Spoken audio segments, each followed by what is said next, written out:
Hi friends, welcome to our channel GDS Guru.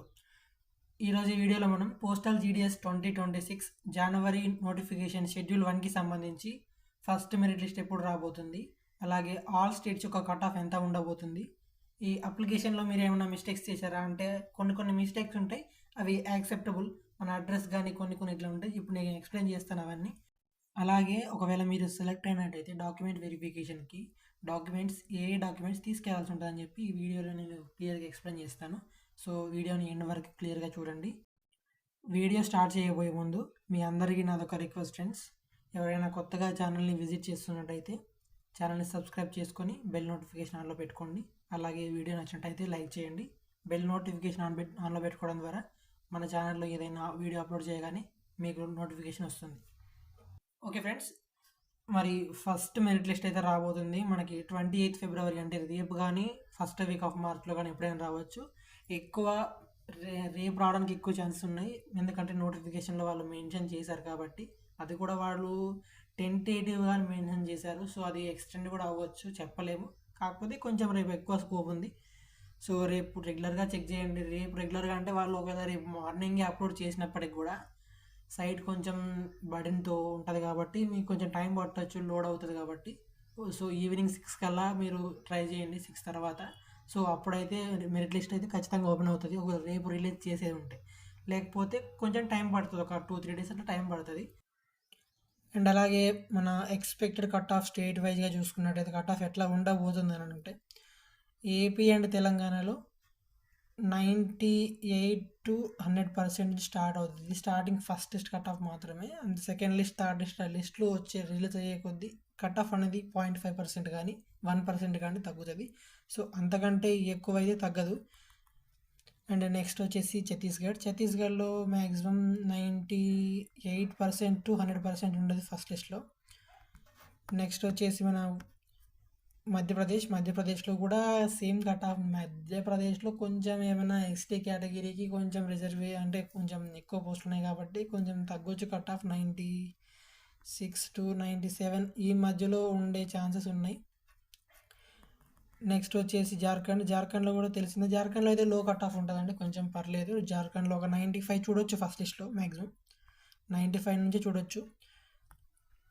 Next వచ్చేసి మనకు బీహార్లో కూడా అంతే, 96, 95 ఆ రేంజ్లో చూడొచ్చు మనం. 96, 95 ఆ రేంజ్లో మనం కట్ ఆఫ్ అనేది చూడగలుగుతాం ఫస్ట్ లిస్ట్లో.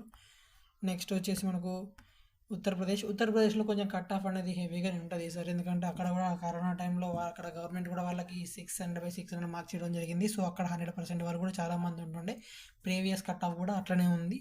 సో ఈసారి మనం ఎక్స్పెక్ట్ చేయాల్సింది సేమ్ మన ఏపీ తెలంగాణ లాగానే ఒక 98 to 100% మధ్యలో చూడవచ్చు ఫస్ట్ లిస్ట్ వచ్చేసి. అండ్ నెక్స్ట్ వచ్చేసి ఉత్తరాఖండ్లో కొంచెం 97, 96 అట్లా ఉండే ఛాన్సెస్ ఉన్నాయి ఫస్ట్ లిస్ట్లో. ఉత్తరాఖండ్ అయిపోయింది కదా. నెక్స్ట్ జమ్మూ కాశ్మీర్లో ఆల్మోస్ట్ 95, 96 అట్లా మెయింటైన్ అవుతుందండి. నెక్స్ట్ వచ్చేసి మనకు హర్యానాలో కూడా కొంచెం కట్ ఆఫ్ అనేది ఎక్కువ ఉంటుంది. చాలామంది చెప్తున్నారు హర్యానాలో తక్కువ ఉంటుంది, కాకపోతే అక్కడ కూడా కరోనా టైంలో 600/600 100% వచ్చింది కాబట్టి. సో అక్కడ కూడా కట్ ఆఫ్ తగ్గే ఛాన్స్ లేదు. 98 చూడొచ్చు, 98 to 100 చూడొచ్చు మ్యాక్సిమం ఫస్ట్ లిస్ట్లో ఇది. నెక్స్ట్ వచ్చేసి రాజస్థాన్లో కట్ ఆఫ్ వచ్చేసి 97 నుంచి స్టార్ట్ అవుతుంది, 97 నుంచి.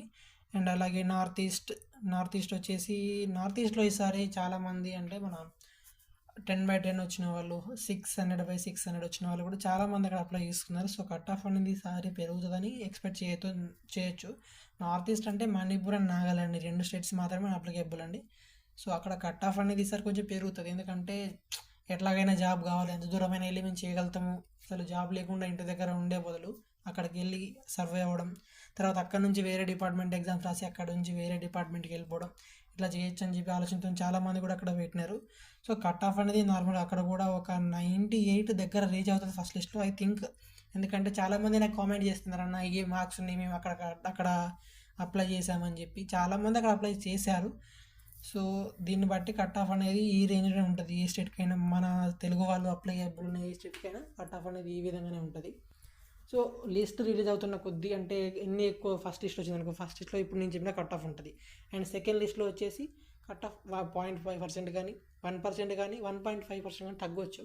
సో కాంపిటీషన్ అనేది తక్కువ ఉంటుంది, ఎందుకంటే అప్లికేషన్స్ ఆల్రెడీ రిజెక్ట్ అయిపోయినాయి. ఈ టాపిక్ మనం ప్రీవియస్ వీడియోలో డిస్కస్ చేసుకున్నాము. సో మీరైతే టెన్షన్ తీసుకోకండి, మీ అప్లికేషన్ సబ్మిట్ అయిపోయి ఉంటే కొంతమందికి పెండింగ్ స్టేటస్ చూపెడుతుంది. పెండింగ్ కూడా మీరంతా దాన్ని బటన్ కింద తీసుకోకండి, అది ఈజీ అయిపోతుంది. పెండింగ్ అంటే వాళ్ళు చెక్ చేస్తారు తర్వాతకి అప్లికేషన్ అనేది, మీరు కన్సిడర్ చేస్తారు, కాకపోతే తర్వాత చెక్ చేస్తారు అప్లికేషన్ సబ్మిట్ అయిందా లేదా. నెక్స్ట్ పాయింట్ చూసుకున్నట్టయితే అప్లికేషన్స్లో కొంతమంది కొన్ని మిస్టేక్స్ చేశారు. ఏంటంటే అడ్రస్ తప్పు పెట్టడం కానీ, అండ్ ఫాదర్ నేమ్ తప్పడం కానీ, మన సర్ నేమ్ తప్పడం కానీ, స్పెల్లింగ్ మిస్టేక్ కానీ, స్పేస్ కానీ, సో ఇట్లా కొన్ని మిస్టేక్స్ చేశారు. సో ఇక్కడ ఏంటి అని అంటే మీ ఎడ్యుకేషనల్ డీటెయిల్స్, అంటే మీ ఏ సర్కిల్లో పాస్ అయ్యారు, ఏ ఇయర్లో పాస్ అయ్యారు, ఇదొకటి. అండ్ అలాగే మీ నేమ్ స్పెల్లింగ్ కరెక్ట్ ఉందా లేదా, అంటే క్యాపిటల్ లెటర్స్ ఉన్నాయా లేకపోతే స్మాల్ లెటర్స్ ఉన్నాయా, ఇవి చూసుకోండి. ఏమైనా స్పేస్ ఉందా, స్పేస్లో ఏమైనా మిస్టేక్ చేసుంటే ఇక్కడ పోతుంది. And next me father name mother name correct ఉందా లేదా, సో ఇవి చూసుకోండి. అండ్ ఇంకొకటి అడ్రస్ మ్యాటర్లోకి వస్తే అడ్రస్ అనేది పెద్దగా పట్టించుకోరు. సో అడ్రస్ ప్రూఫ్ కింద మీ ఆధార్ కార్డు పాత ఓల్డ్ ఆధార్ కార్డు ఉండి మీరు దాన్ని ఇప్పుడు మన డిస్ట్రిక్ట్స్ చేంజ్ అయినాయి కాబట్టి అడ్రస్ అప్డేట్ చేయకపోయినప్పటికి కూడా మీ రెసిడెన్షియల్ సర్టిఫికేట్ కానీ లేకపోతే మీ క్యాస్ట్ సర్టిఫికేట్ ఉంటుంది కదా, అది కానీ తీసుకెళ్ళవచ్చు, పర్లేదు. అక్కడ అడ్రస్ దగ్గర ఎటువంటి డెడికేషన్ అనేది ఉండదు. సో మీరు భయపడకండి అడ్రస్లో ఏమైనా మిస్టేక్స్ చేసి ఉంటే.